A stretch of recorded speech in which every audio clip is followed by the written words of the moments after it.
La Pampa del FIOR. TS007C. But then El Mico told me, I lived here 200 years ago. I still live and you will still be here. It was my house that you saw demolished about 60 years ago. He leaned towards me. And you will come here until you take this picture one day when you are old. But you already know it, although you are afraid. It will be proof that you are old. But you already have it in your hands today, as proof that you will live on the day when you are old and wear such a mustache. It does not mean anything. But you already know, so hide the picture and let's go. Remember the signs I showed you? El Mico leaned forward and picked up some dust or part of the pin. He put the object in his pocket and reached out, giving me his equipment. You have a camera here if you doubt your reason. He looked at me with an indulgent smile. There used to be no cameras. I had to deal with all this myself.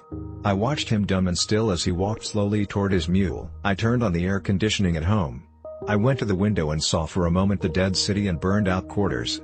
After a second, reality returned, and again all the streets and squares were populated with cheerful crowds, which in a holiday of colorful lights celebrated in large numbers. I turned on the camera recording. At first she showed nothing. Far mountain ridges leapt as El Mico set up the camera. Then the focus shifted to us as we sit in a small square in front of the cliff. And then something strange happened. The whole space around us was filled with succubs. There were 4 or 5 of them, I supposed to see. There were countless crowds. They stood side by side, shoulder to shoulder or motionless, suspended between heaven and earth. So I recognized that they differed in the degree of blur in space and the accuracy of the figure. Then the camera suddenly showed us waving on the opposite slope. However, it wasn't possible to jump there all of a sudden. And at the same time someone came close to the frame right in front of the camera. It was me when I waved it on a distant slope. That's too much. I survived it, but I could not believe my eyes. The camera showed El Mico standing next to me, how it dissolves and smudges with me. On the distant slope in the canyon, hundreds of succubs are constantly stuck and we are between them like 2 other puppets.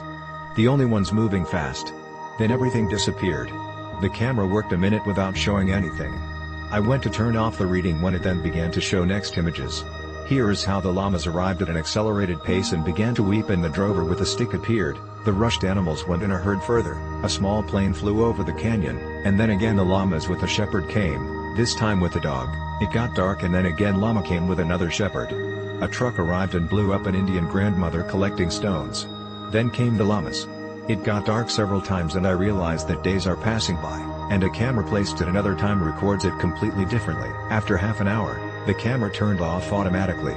60 years have passed, as I calculated from the time on my watch. So we went back in time by 30 years and then caught up 30 years ahead?